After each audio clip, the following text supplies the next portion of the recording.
Hey guys, welcome back to Project Bodybuilding, and in today's video we will be recapping the 2023 Tampa Pro. In this video I'm going to go over all of the men's divisions. For 212, Classic, and Men's Physique, I'll be pretty brief because we have all of them to get through, and I'm going to assume most people are here for the open class anyway. So I'll keep this intro brief as well, and let's just jump right into the video. Don't forget to like this video and of course subscribe if you like these recaps and want to see more. Starting with Men's Physique, here is your top 5. 5th, DK Walker.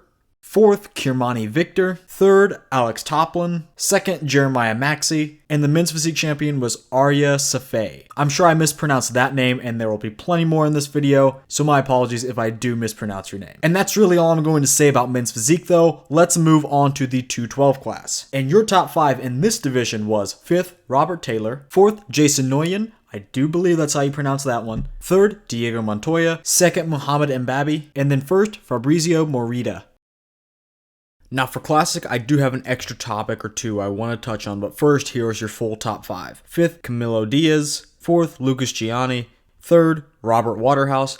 2nd, Carlos Dumar. And then 1st, Matthew Grego. So there was a top 2 call out with this division, and that was between, of course, Carlos and Matthew. And obviously Matthew ended up winning, but he did win with a perfect score. This is going to be very surprising to most fans, just as the results were, because most fans thought that Carlos should have taken this win. In a Buys and Tries post on Instagram where they posted prejudging picks of the top 2 call out, viewers of the post weighed in before they even knew the results. And the vast majority of fans had Carlos winning, and I did too, and I'll show you why. I'll keep this minimal, but let's just briefly go through the comparison video for these two guys. From the front, I think it's very close, but with Carlos adding in some nice classic elements and better flow, I would give him the front double, but I can see an argument for Matthew. Although I think we can agree if Matthew is winning this shot, his margin of victory is small at best. And in the side, I think it's fairly even, both guys kind of trade off, but in the back, it's clearly Carlos's pose. He just has a better and more developed back, pretty simple. And he is also sporting better conditioning from the rear as well. And then in the other two front poses, I'd give the abs and thighs to Matthew, but I'd give the classic poses to Carlos. I definitely preferred his a lot more than Matthew's. So all in all, I'd personally have Carlos ahead, and I'm sure plenty of you did too, but Matthew ended up winning again with a perfect score. I think that is a little bit suspect. Nonetheless, this was a pretty good top 2. Now, I also want to briefly mention someone out of the top 5 that was really hyped up going into this show, and that was Logan Guthrie. Logan made his pro debut at the show, and he was getting a lot of attention beforehand. There was a lot of buzz on Instagram, and he was on Fuad's podcast a couple weeks before the show, but unfortunately he didn't place top 5, he didn't even place top 10, he ended up getting 12th. There's absolutely no shame in this whatsoever. Plenty of people forget that winning your pro debut is extremely unlikely. And yeah, we have guys recently like Justin Shire who did it, but like I said, statistically, it's just very, very rare to win your pro debut. The reason Logan didn't place higher here just comes down to size, basically everywhere. That's okay though, he has room to grow, he has plenty of time, he's young, and with those things in mind, and just considering he's already got great lines, he has plenty of potential too.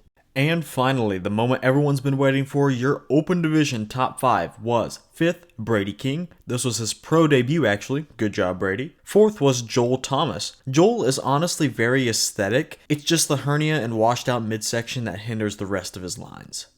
In 3rd was Lewis Breed, who snuck up into this place at finals.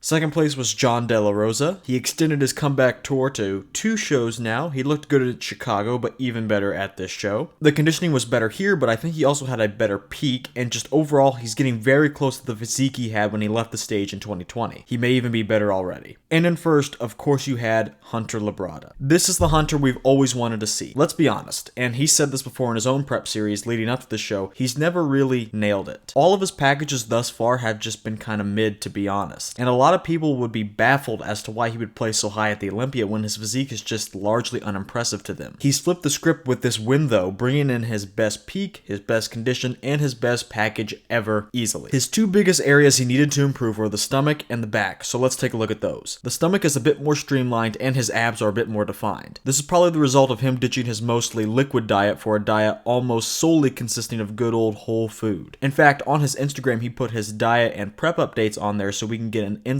look at his prep, and it turns out past the 8-week mark, he cut out all shakes. He was only eating whole food. Now, I do think he still has some work to do in this area still. Is the stomach better? Yes. But take a look at the lower abs. There's still a little bit of distension there, which I think he can bring down over time. He's already been doing everything in his power to get it to where it's at, vacuums, ab training, whole food. I just think he needs to do it for longer. But for the actual abs themselves, unfortunately, he just doesn't have the best abs genetically. Ironic because he is literally Lee Labrada's son. He's kind of rocking a 4-pack, and really there's just nothing he can do about this, unfortunately. I don't think it'll hold him back that much though, as long as that waist is tight. We've certainly seen worse midsections placing higher on the Olympia stage. Now the other big weak point for Hunter, the back, was also marginally improved. I think the upper back is a bit bigger and thicker, and then the lats also seem to have more development. And that may be because of the better conditioning, but I think there's at least a little more beef added in those lats. And even if the back looks better because of conditioning, who cares? The judges don't. They go by what they see, and if they can see more back because Hunter is more conditioned, that's still a major improvement to a weak area. All in all, like I said earlier, no one is going to argue that this was Hunter's best ever, from best conditioning to the improvements he made. However, he still has another challenge in 2 weeks, and that is the Texas Pro, where he will be facing off against Andrew Jacked and Carlos Thomas Jr. And he is still 100% doing that show. He is not backing down after getting his Olympia ticket here. It's going to be very interesting to see because we saw all the improvements Hunter made, but Andrew Jacked at his last show, the Arnold Classic earlier this year, was also very improved. I certainly can't wait to see this matchup. I'm sure you can't either, but we have to wait 2 more weeks for that. That's all I got for you in this video though. Congratulations to all the division winners at this show. I think this is one of the best shows of the season so far. And really, this season is only going to get more and more competitive from here.